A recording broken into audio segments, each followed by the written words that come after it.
Bismillahirrahmanirrahim. Alhamdulillahirrabbilalamin. Wabihi nasta'in wa ala umurina wa din. Wassalatu wassalamu ala ashrafil anbiya wa mursalin.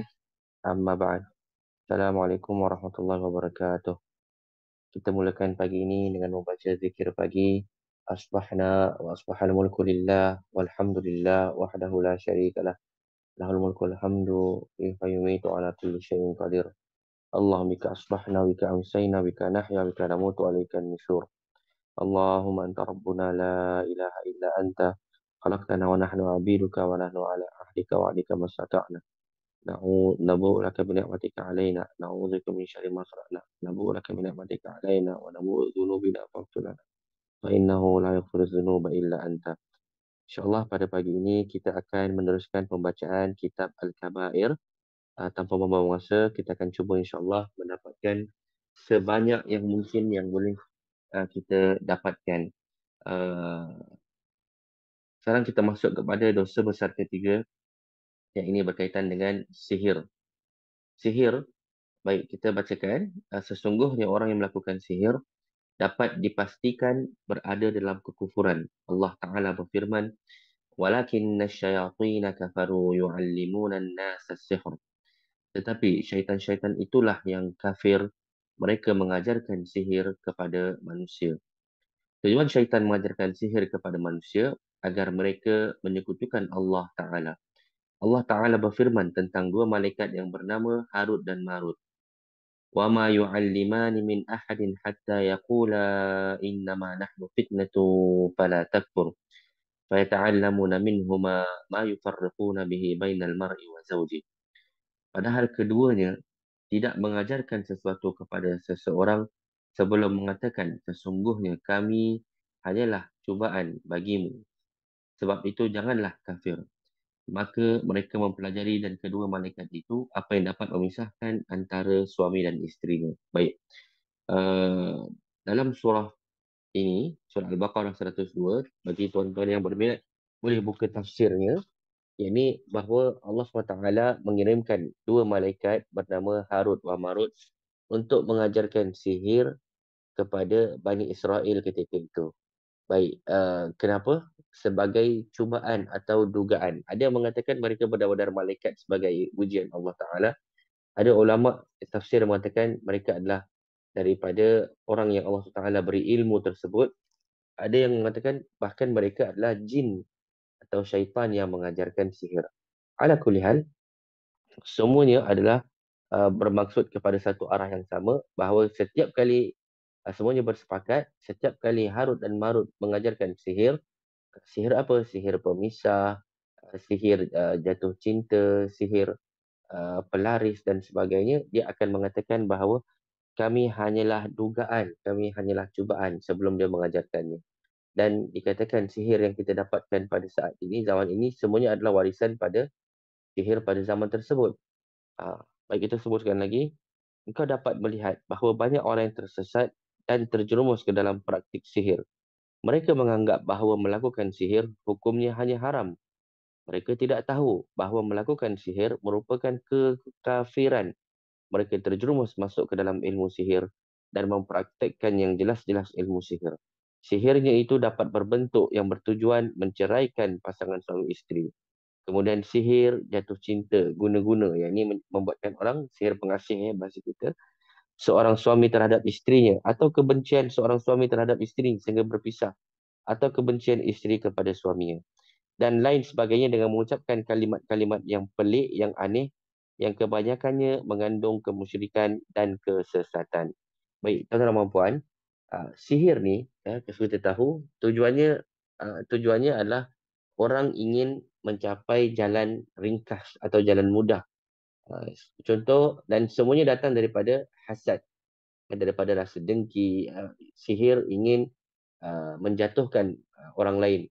Dia berniaga, entah berapa lama, datang orang berniaga di tempatnya, kemudian dikirimkanlah sihir. Sehingga orang lain tak nampak. Jadi sihir juga dapat untuk sihir pengasih. Sihir guna-guna kalau bahasa kita. Atau pelet. Sihir untuk menghancurkan lawannya. Memberikan sakit kerana mungkin menjadi pesaingnya. Membuatkan orang jatuh cinta. memisahkan suami isteri. Ini sihir yang asal lah daripada sihir Bani Israel.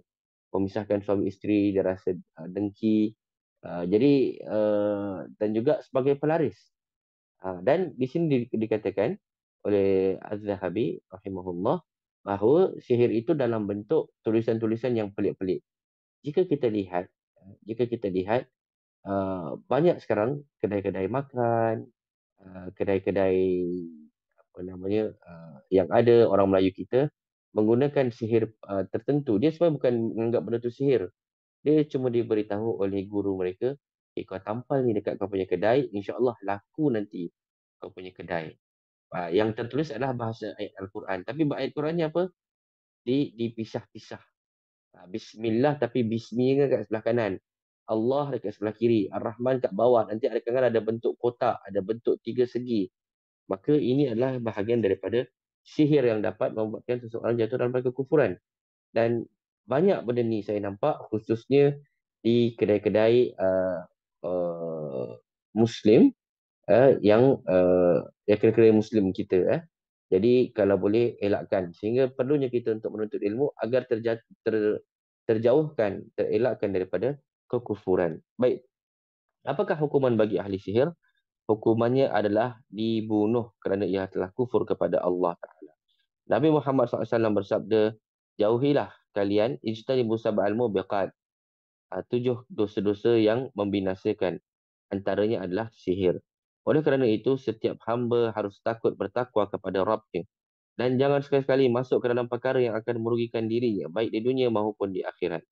Diriwayatkan dari Nabi SAW bahawa baginda SAW bersabda, Haddus sahi darbatun bis saifi. Hukuman bagi ahli sihir adalah dipenggal lehernya. Baik. Bajalah bin Abdah berkata, telah datang kepada kami surat dari Umar radhiyallahu anhu setelah tahun sebelum kematiannya yang bermaksud bunuhlah semua ahli sihir, baik lelaki maupun perempuan. An Abi Musa anna Nabi sallallahu alaihi wasallam qala thalathatun la yadkhulul jannata mudminu khamrin wa qati'u rahimin wa musaddiqun bis-sihr. Dari Abu Musa Al-Asy'ari radhiyallahu anhu bahawa Nabi sallallahu alaihi wasallam bersabda, ada 3 golongan yang tidak akan masuk syurga, iaitu orang yang addicted atau tercandu dengan arak, orang yang memutuskan silaturahim dan orang yang mempercayai sihir. Jadi walaupun kita tak melakukan sihir, tapi kita percaya dengan kemampuan sihir tersebut, adalah antara orang yang tidak masuk ke dalam syurga. Baik. Jazakallah. Jadi antara yang tak mempercayai sihir tu, maksud sihir tersebut, contohnya kita mungkin sekarang ni, kita alhamdulillah memiliki iman dan takwa terhadap perempuan untuk tidak melakukan sihir.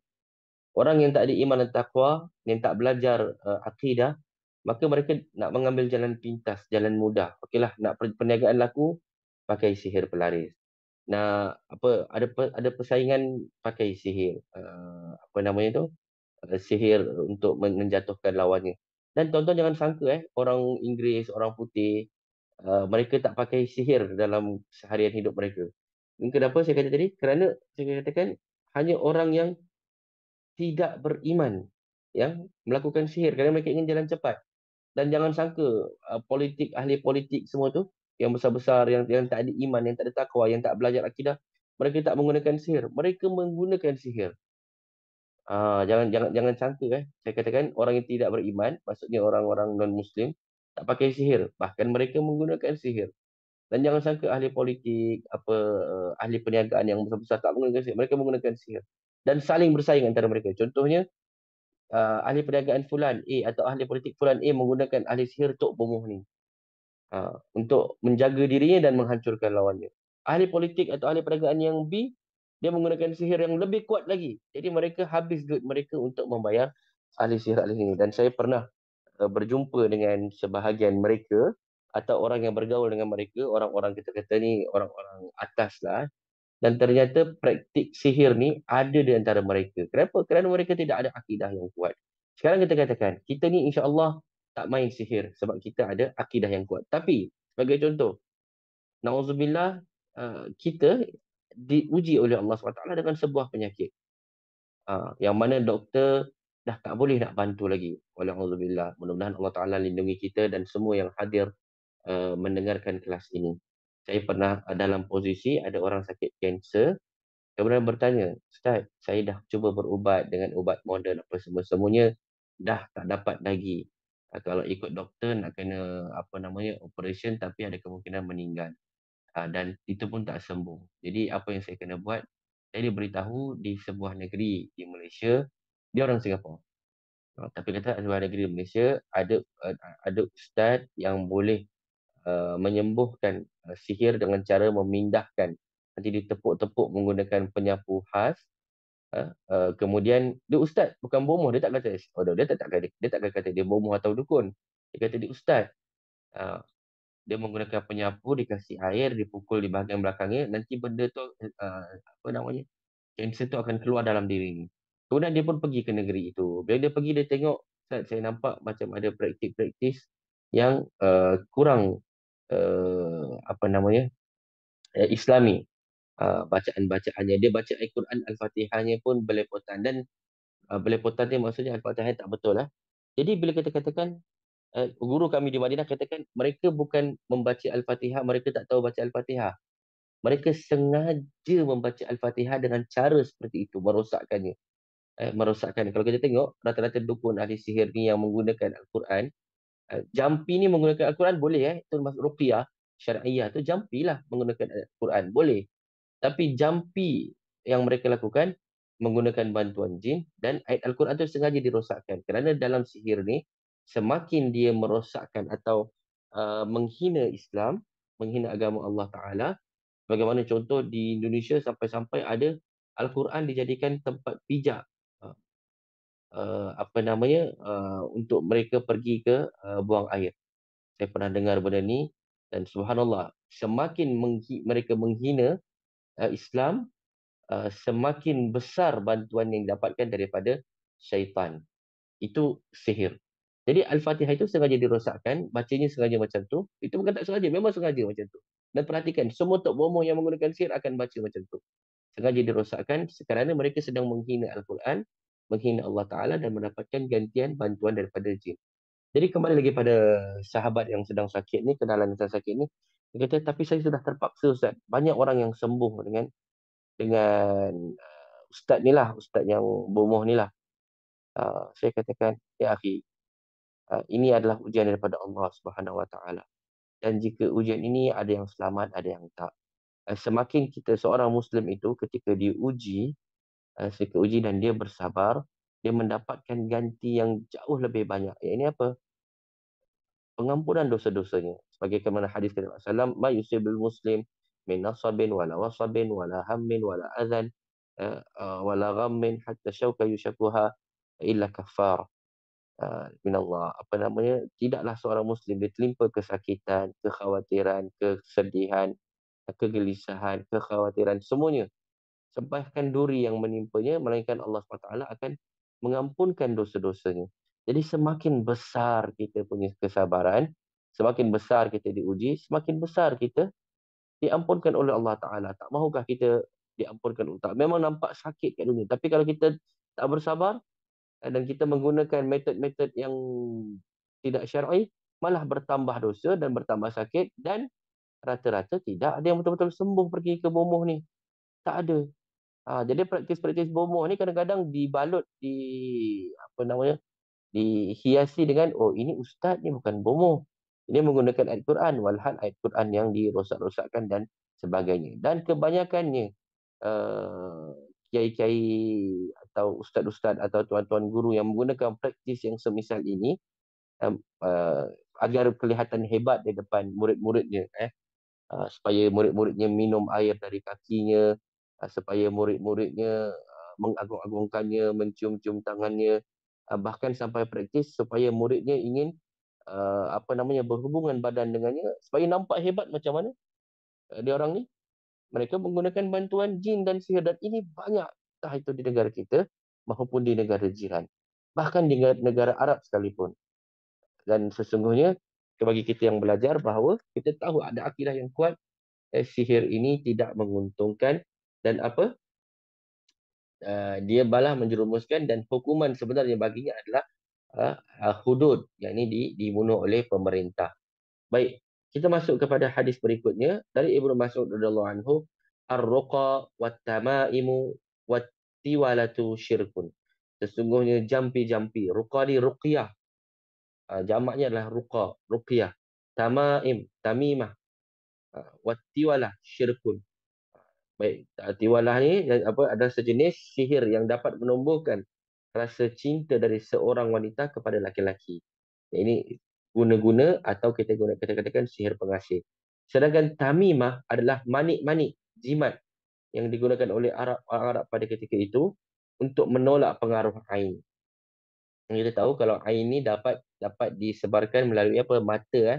Jadi kita akan bahas ain, tapi secara khususnya ain ni, ain ni macam bahagian daripada hasad. Sihir bahagian daripada hasad juga. Yang membezakan ain ni tak sampai mengeluarkan orang daripada uh, syirik. Tidak tu. Orang daripada Islam tidak melakukan kesyirikan. Tapi apa tadi? Kalau sihir pelakunya keluar daripada Islam. Yang ini kafir, kufur. Tapi kalau ain tidak. Tetapi kalau ain dia buat secara sengaja, ain ni apa? Dia melihat kemudian dia memuji. Dan ain ni dapat berlaku daripada seorang ayah kepada anak. Contohnya ayah mengatakan anakku hebatnya. Kemudian dia lupa cakap apa? Barakallahu fiik. Masya Allah, tabarakallah, burika fiik. Dan perkataan yang semisalnya boleh terkena ain. Ini berlaku Ustaz atau senior kami di Madinah dahulu pernah pergi ke Mekah dengan keluarganya. Kemudian di tengah jalan, di panasnya matahari Mekah, tengah jalan padang pasir, keretanya mati. Waktu keretanya mati, anaknya mengulang Al-Quran. Jadi dia tanpa sedar, dia terpuji dalam hatinya. Hebatnya anak aku. Panas-panasnya ni muraja Al-Quran. Terus kena air. Dan yang melakukan ni ustaz. Lalu dia teringat dan dia apa namanya, dia cuba cara tarik air adalah dengan cara orang tersebut meminum bekas minuman kita. Apa namanya, berwuduk atau mandi dengan bekas wuduk kita atau bekas mandi kita. Ini cara cara untuk menyembuhkan dari ain. Cara untuk mengelakkan daripada ain dengan membaca zikir pagi, zikir petang, zikir selepas salat dan zikir sebelum tidur. Ini cara untuk mengelak daripada ain. Tetapi orang Arab dan jahiliyah dahulu mengelak dari ain dengan menggunakan semacam azimat. Ini yang dikenal dengan tamaim atau tamimah. Jadi mereka menggunakan azimat. Jadi faham maksud saya?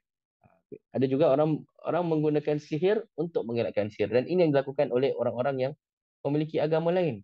Ada orang mungkin apa namanya, diuji oleh Allah Taala dengan dapat melihat hal-hal yang gaib. Jadi cara untuk melindunginya dengan datang ke tempat imam-imam pendeta mereka. Akhirnya imam itu menggunakan sihir untuk mengelakkan dia daripada sihir. Jadi sihir dengan sihir tak boleh. Tapi kita dalam Islam ada zikir pagi, zikir petang, bersabar dan memohon kepada Allah Subhanahu Wa Taala. Baik. Tiwalah, dah ketahuilah bahawa kebanyakan dosa-dosa besar bahkan pada umumnya tidak diketahui keharamannya. Tidak diketahui keharamannya oleh majoriti kaum muslimin. Mereka tidak menemukan seorang yang melarang atau mengancam akan bahaya sihir.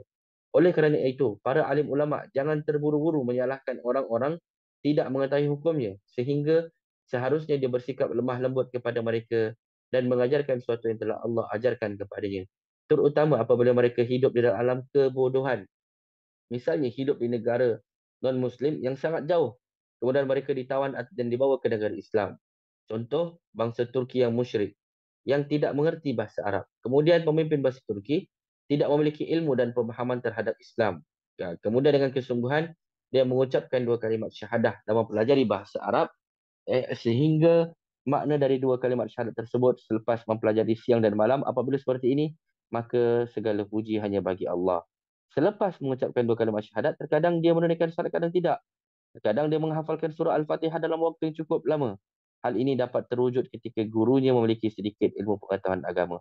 Akan tetapi, apabila gurunya sama dengan dirinya, sama-sama tidak berilmu, bagaimana seorang yang bodoh seperti ini akan mengenal syariat-syariat Islam dan mengenal dosa-dosa besar kemudian menjauhinya, dan dia mana ia mengenal kewajipan-kewajipan kemudian melaksanakannya, sehingga akhirnya dia mengetahui dosa-dosa besar yang akan membinasakan kemudian mewaspadainya, serta dapat mengetahui rukun-rukun dari perkara-perkara yang diwajibkan kemudian diyakininya, yang pada akhirnya membuat dirinya menjadi orang yang beruntung.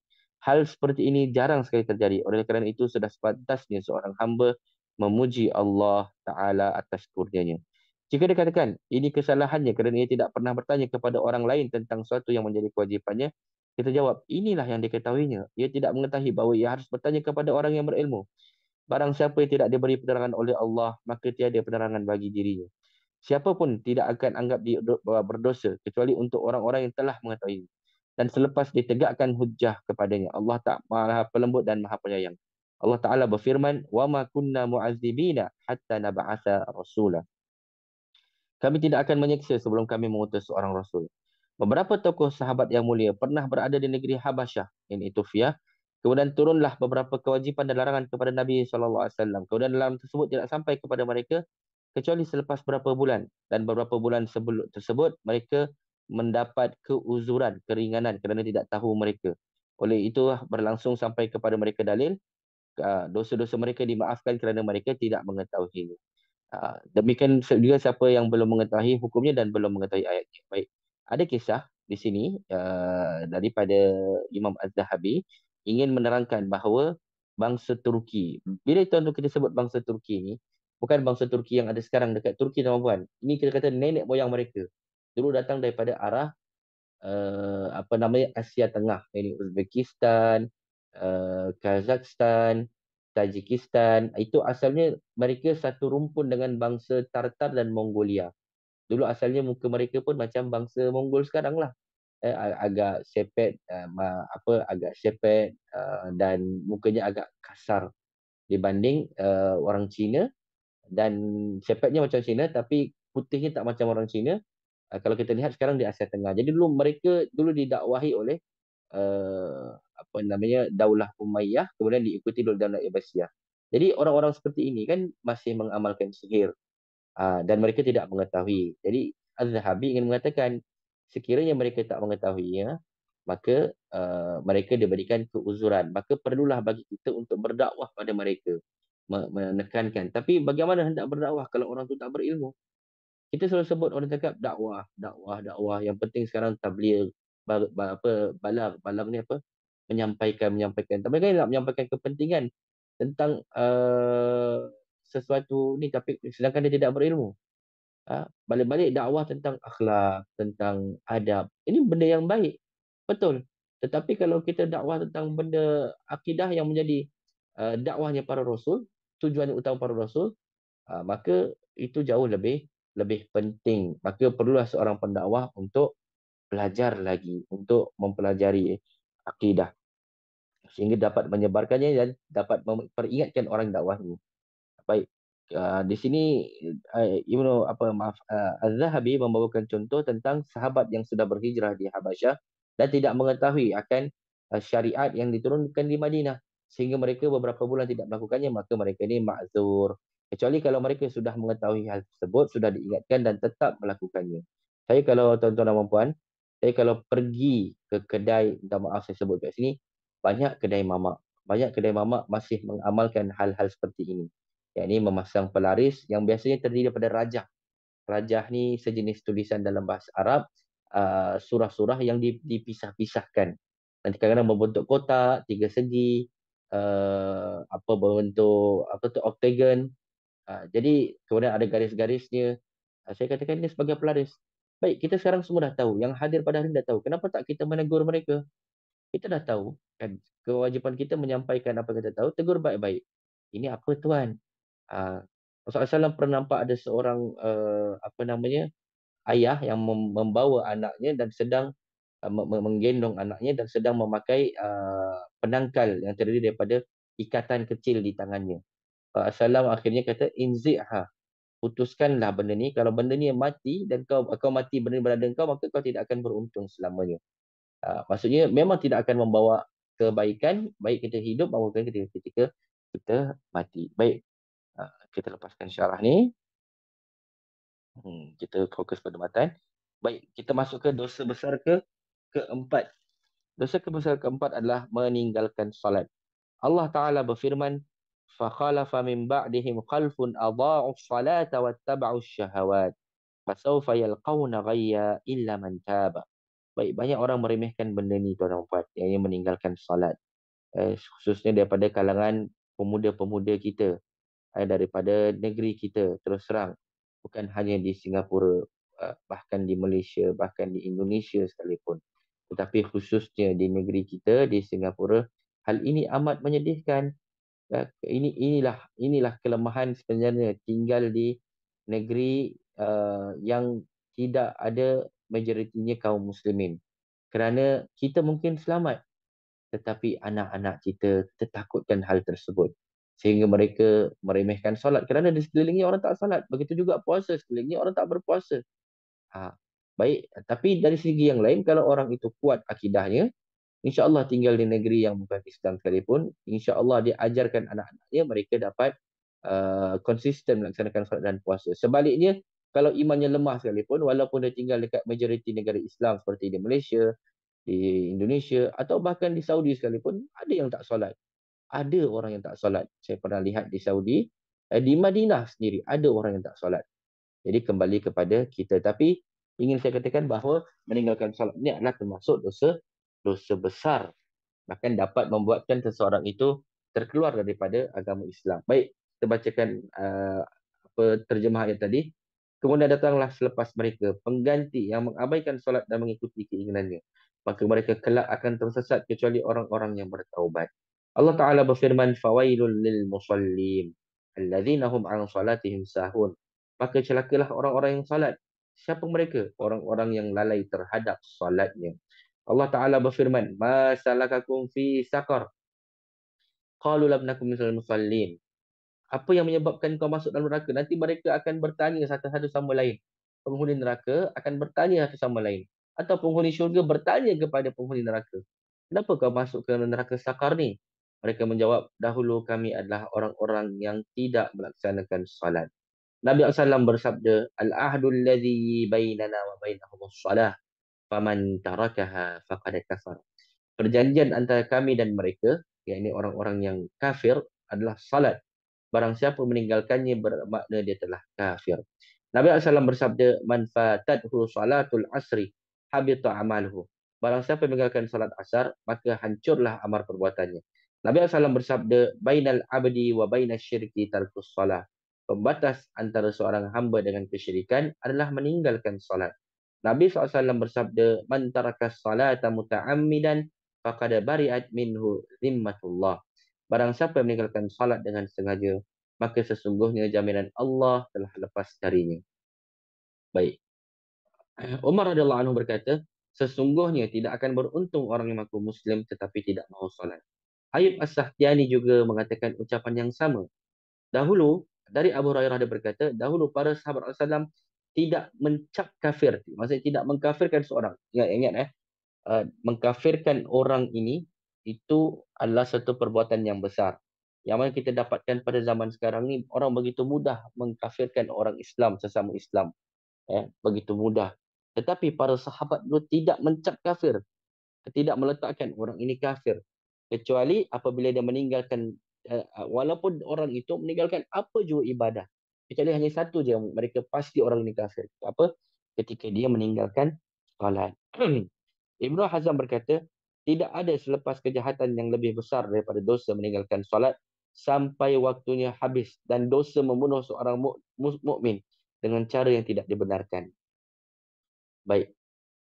Dari Al-Hasan dari Hurab bin Qabisah dia berkata bahawa Abu Hurairah meriwayatkan kepada kami bahawa Rasulullah SAW bersabda, "Awwalu ma yuhasabu bihil 'abdu yaumal qiyamati min 'amalihi salatuh. Fa in saluhat faqad aflaha wa anjaha, wa in fasadat faqad khaba wa khasir." Amal ibadah pertama kali yang akan dihisab dari seorang hamba di hari kiamat kelak adalah tentang solatnya. Apabila solatnya baik, maka dia akan beruntung dan sukses. Tetapi apabila solatnya buruk, maka ia akan gagal dan merugi. Jadi hati-hati, solat kita akan menunjukkan kita keberuntung atau rugi di hari kiamat kelak. Baik. Nabi SAW bersabda, Umirtu an uqatilan nas hatta yashhadu an la ilaha illallah. Aku diperintahkan untuk memerangi manusia sehingga mereka mahu bersaksi tiada sembahan yang berhak disembah melainkan Allah dan Muhammad adalah utusan Allah. Kemudian mengerjakan salat, menunaikan zakat. Apabila mereka telah melakukannya, maka terjagalah darah dan hartanya dariku kecuali dengan haknya Islam dan perhitungannya dikembalikan kepada Allah Ta'ala. Darah dan harta seseorang apabila dia menunaikan perkara tadi, syahadatain, menunaikan salat dan menunaikan zakat, itu terjaga oleh Islam. Tak boleh disentuh kecuali dengan haknya. Apa dengan haknya? Sekiranya kita pernah bahas hukum-hukum hudud dan qisas. Dia mencuri, dia berzina, maka itu hak Islam untuk menjatuhkan darahnya atau merampas hartanya. Baik. Uh, Kemudian hadis berikutnya kita baca maksudnya kerana waktu sudah lebih. Dari Abu Sa'id bahawa ada seorang berkata, "Wahai Rasulullah, bertakwalah anda kepada Allah." Maka baginda menjawab, "Celakalah engkau. Bukankah aku ini orang yang lebih berhak untuk bertakwa kepada Allah daripada seluruh penduduk bumi?" Khalid bin Walid berkata, "Wahai Rasulullah, uh, ala adribu unuqahu, tidakkah aku menebas batang leher orang ini?" Maka baginda menjawab, jangan, barangkali sahaja ia masih mengerjakan solat." Intinya, ini kisah tentang seorang ketika Rasulullah membahagikan harta rampasan perang. Lalu ada seorang, dikatakan namanya Zulkhuwaisirah. Ini bapaknya para Khawarij. Asal daripada Khawarij. Jadi orang ni tak puas hati dengan pembahagian Rasulullah SAW. Lalu tiba-tiba dia berkata, "Ya Rasulullah, ittaqillah, bertakwalah pada Allah." Lalu diriwayatkan dalam riwayat yang lain, muka Rasulullah SAW tu merah padam. Kata Rasulullah SAW, cakap, "Kalau aku tak bertakwa, siapa lagi yang lagi bertakwa pada aku di penduduk di atas ke bumi ini?" Maka orang tersebut mendapatkan bahagiannya dan pergi. Bila dia Bila sahabat mendengar hal tersebut, dalam ini diriwayatkan Khalid Al-Walid, riwayat lain mengatakan Umar, kata, "Ya Rasulullah, orang ni telah biadab." Kan? Memang nampak siapa lagi yang boleh lebih adil daripada Rasulullah. "Da'ni adrib unuqah, biarkan kami, aku potong lehernya." Maka kata Rasulullah, "Jangan. Barangkali boleh jadi dia masih mengerjakan salat." Jadi yang menjadi indikator kat sini, orang untuk boleh boleh di apa namanya dinyatakan bahawa dia kafir, jelas kafir, keluar daripada Islam apa? Ketika dia meninggalkan solat. Bukan ketika dia menghina Nabi, bukan ketika dia tak puas hati dengan pembahagian Nabi. Tapi selagi dia masih mengerjakan solat, jangan disentuh. Baik, kemudian kita baca hadis berikutnya. Barang siapa yang tidak memelihara solat, maka dia tidak akan bercahaya. Tidak memiliki hujah, alasan, dan tidak akan diselamatkan. Di hari kiamat kelak, dia akan dikumpulkan bersama Qarun, Fir'aun, Haman, dan Ubay bin Khalaf. Ini semua orang-orang kafir pada zaman dahulu. Keterangan di atas menjelaskan bahawa orang yang meninggalkan salat akan dicap sebagai kafir. Nabi SAW berkata kepada Muaz, "Tidak ada seorang hamba pun yang telah bersaksi bahawa tiada sembahan yang berhak disembah selain Allah, dan sesungguhnya Muhammad adalah hamba dan rasulnya, kecuali Allah akan mengharamkan baginya neraka." Mudah-mudahan semua yang hadir, untuk kita semua, mak bapak kita, ibu ayah kita, anak-anak kita, keluarga kita, dan semua kaum muslimin diberi kekuatan untuk terus melaksanakan salat, untuk diharamkan bagi kita semua dalam api neraka. Orang yang mengakhirkan salat dari waktunya tergolong pelaku dosa besar. Sedangkan yang meninggalkannya satu kali salat sama saja dengan orang yang berbuat zina dan mencuri. Meninggalkan seluruh solat yang 5 waktu secara total termasuk dosa besar. Apabila hal tersebut dilakukan berulang kali, maka pelakunya dianggap telah melakukan dosa-dosa besar. Kecuali jika orang tersebut bertaubat. Kemudian jika dia terus melakukannya, maka dia termasuk orang yang merugi, celaka, dan berdosa. Baik, yang ingin saya katakan, bahkan seorang isteri tidak boleh meminta cerai kepada suaminya. Dia tahu tanpa sebab yang syar'i. Sebab syar'i ini contohnya dia disakiti, tidak diberikan nafkah, mau batin maupun nafkah harta, itu dia boleh minta cerai kerana itu ada haknya. Dan dia boleh meminta berpisah daripada suaminya yang tidak melaksanakan solat. Bayangkan betapa banyak daripada kita sekarang menerima pasangan atau untuk kita atau untuk adik-beradik kita, anak kita, dan dia tidak melaksanakan solat. Jadi apa namanya, berhati-hatilah. Kita tak kisah dia miskin, kita tak kisah menantu ni apa namanya, asalkan dia tak solat tak apa, asalkan dia kaya, ada pekerjaan tetap, dapat memberikan kebahagiaan untuk anak-anak kita. Tuan-tuan dan puan-puan, bayangkan dia akan membawa anak kita dan cucu-cucu daripada keturunan kita nanti ke neraka sekiranya pasangan anak kita ni tidak melaksanakan solat. Ini jauh lagi penting daripada jika pasangan kita tidak berharta. atau dia miskin, maka perlu diketahui. Baik, ini antara beberapa perkara yang perlu diambil berat. Dan apa namanya, ini syarah, sedikit syarah, kita mungkin lepaskan kalau saya nampak ada yang penting baru. Okay. Ini yang tadi, hadis tadi, perjanjian antara kami dan mereka adalah salat, siapa yang tinggalkannya maka telah kafir. Baik. Okay, ini ada. Ini antara ini. Baik. Adakah orang yang meninggalkan salat terus menjadi kafir atau terkafir Islam? Tidak semua, tidak semua. Jadi ada tafsirnya. Tafsirnya apa? Ada perinciannya. Jika dia meninggalkan solat kerana dia malas, maka perlu dinasihati. Tak semestinya dia terus jadi kafir. Perlu dinasihati. Tetapi kalau dia masih lagi kerana meremehkannya, kerana menganggap solat tak penting, bukan menjadi kewajipan dalam Islam, maka sesungguhnya dia telah terkeluar daripada Islam. Kalau dia meninggalkan solat dengan anggapan bahawa solat itu tidak wajib. Tapi kalau dia hanya kerana dia meremehkannya atau melambat-lambatkannya, tak semua orang yang meninggalkan solat terus jadi kufur, keluar daripada Islam. Tidak, tapi harus dinasihati dan menurut sebahagian ulama harus diberi hukuman. Kalau dah dinasihati masih lagi harus diberi hukuman seakan-akan dia sudah murtad dalam Islam, tapi ini bukan di bawah tangan kita, di bawah tangan para pemimpin. Mungkin itu sahaja untuk pagi ini kerana kita sudah exit waktu. InsyaAllah saya akan buat polling. Kalau kita nak Al-Kabair ni biar cepat kita habis. Kalau siapa nak buat hari Sabtu kita akan teruskan. Ahad kita rehatlah. Tapi kalau siapa nanti majoriti tak nak hari Sabtu nak rehat, kita akan apa namanya stop kalau boleh. Jadi kita ada 3 hari untuk kitab adab mufrad pada Isnin, Selasa, Rabu, Khamis, Jumaat, Sabtu untuk apa namanya pelajaran ini Al-Kabair. Itu je. Allahumma anfa'na bima 'allamtana wa 'allimna ma yanfa'una warzuqna uluman tanfa'una fid dunya wal akhirah. Allahumma a'tiq riqabana wa riqaba abaina wa ummahatina minan nar. اللهم إنا نسألك الجنة وما قرب إليها من قول وعمل ونعوذ بك من النار وما قرب إليها من قول وعمل. اللهم اشف مرضانا ومرضى المسلمين وارحم موتانا وموتى المسلمين واغفر لنا والمسلمين. اللهم اغفر لنا ذنوبنا ولوالدينا وارحمهم كما ربونا صغارا.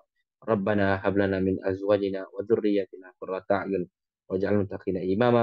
ربنا آتنا في الدنيا حسنة وفي الآخرة حسنة وقنا عذاب النار. Wassallallahu nabiyana Muhammadin wa ala alihi wasallam. Alhamdulillah rabbil alamin. Kita jumpa esok insya-Allah bagi yang berkelapangan. Subhanakallahumma bihamdika asyhadu an la ilaha illa anta nastaghfiruka wa atubu ilaik. Assalamualaikum warahmatullahi wabarakatuh. Assalamualaikum warahmatullahi wabarakatuh. Warahmatullahi wabarakatuh.